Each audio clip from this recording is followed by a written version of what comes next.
We have another challenging day. Big uphill out of town. That's not a surprise. The rain seems to have stopped. It's going to be a little treacherous up there. We'll have to just see. We've got 17 kilometers today. The sky is definitely clearing. I'm just so happy about that because it makes photography and video very challenging when it's raining. The stay last night was pretty nice. It's a communal gîte, a very historical setting, and the food was really good. I'd say 95% of the food has been really great in the gîtes. Doesn't look like there's any kind of store or facilities in general between here and our destination, but we'll see. On a scale of 1 to 10, 1 being super easy, 10 being the liverwurst, where are you in this hill? 8.5. Yes, I agree. They said it was strenuous, they weren't kidding. Why can't they be kidding?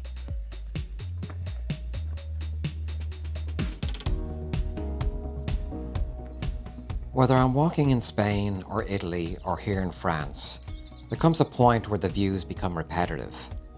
Sometimes I think to myself, will it be like this for the rest of the journey? After all, it's those views that keep me motivated. But then one day, everything changes. Today opened up in such a surprising way. Huge structures loomed above us, built right into sheer cliff walls. Just mesmerizing. Ooh, now what kind of cliffs are these? Are these limestone cliffs? Yeah.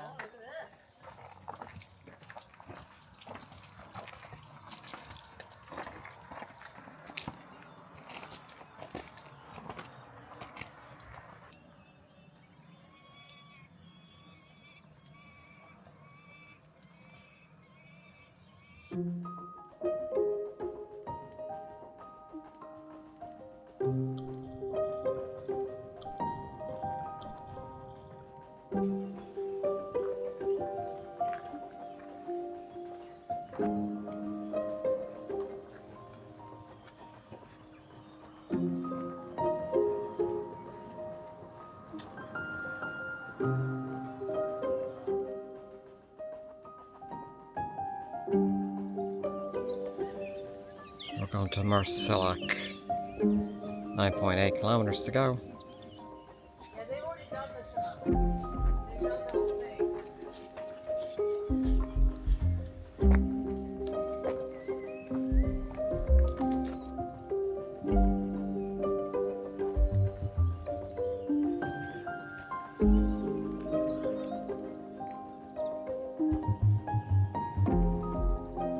We were virtually hypnotized by these beautiful limestone cliffs and historic buildings.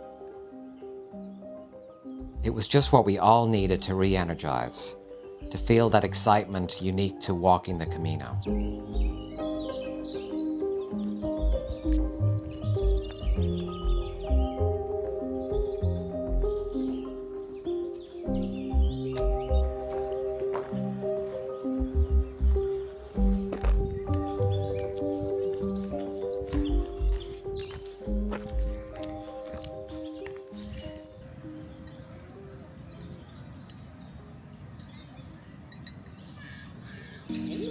Soon we arrived at our destination for the evening, Saint-Jacques. While we waited for our gîte to open, we relaxed by the river with some hot chocolate.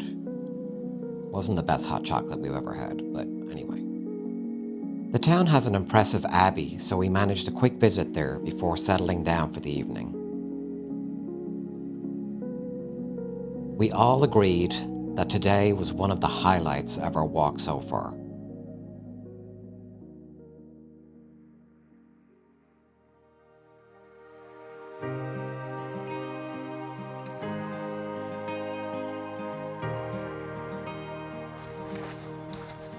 Good morning.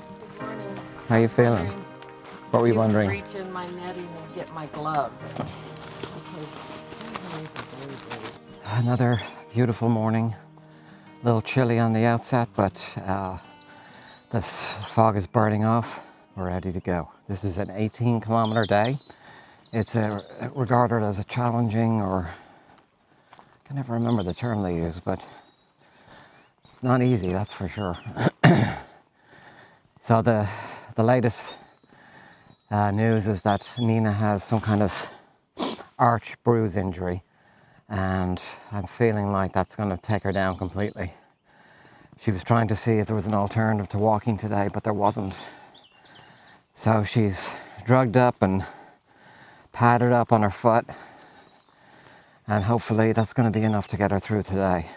Tomorrow's 11 kilometers, so it's not too bad, and then we have a relatively shorter day on Saturday, which is the day after today, and that is our rest day, our first rest day. It's about, I don't know, it feels like the low 40s this morning, but the sun is coming out pretty fast, so there's a little bit of fog. It's burning off, and as usual we have this fairly steep hill to deal with out of town. That's why I'm always out of breath with these videos. You feeling excellent today, are you? So excellent. I wish I could see something. Yeah, that's a whole lot of nothing because of the fog.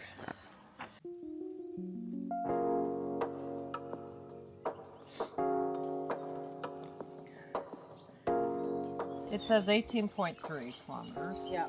Another spectacular and strenuous day awaits. The final approach into Cabrerets is a dramatic descent with some of the most spectacular descents. So there's nothing to see. Okay, excellent. So we'll just take a cab. We All have right. to take the path. All right. I'll keep going down the path. All right. I don't want to miss the most spectacular I know. views.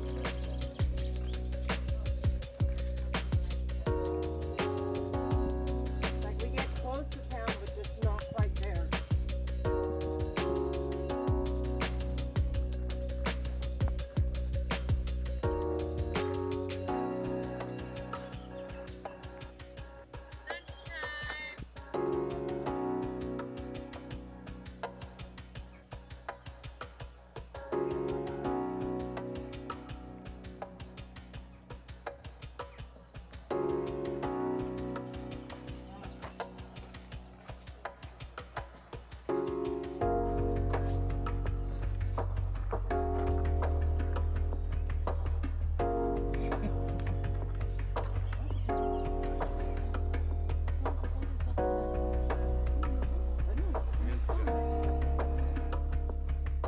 So it is 1:45 and we have about another 8 kilometers to do today for a total of 18.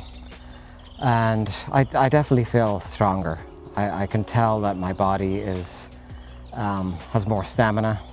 Nina seems to be doing pretty well today, so that's encouraging, because the torque has been pretty crazy, and honestly I feel like I might be getting a little bit of that plantar fasciitis that I had.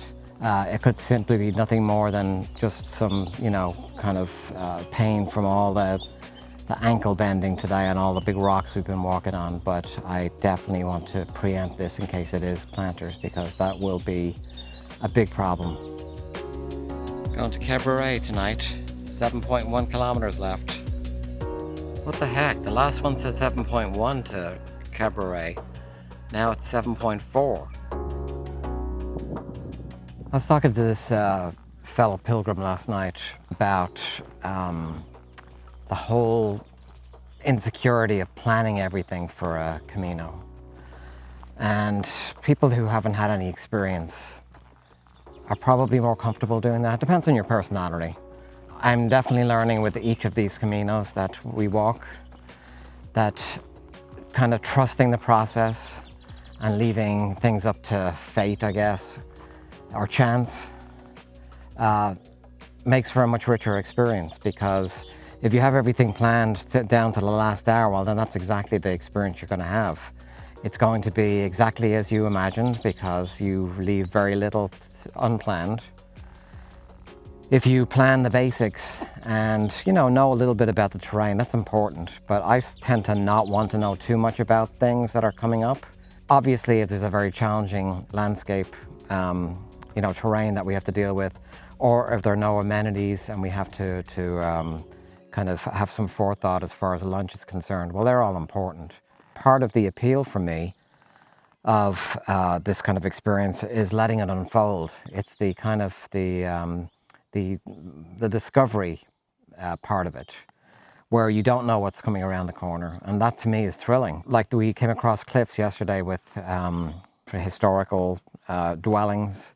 It was just magnificent. And that's the way that I like to kind of like have this experience. It's waking up not quite knowing what's coming up. It enriches your life that way because you learn things and the Camino comes to you, but you have to be open to let it in. That's kind of how I look at it.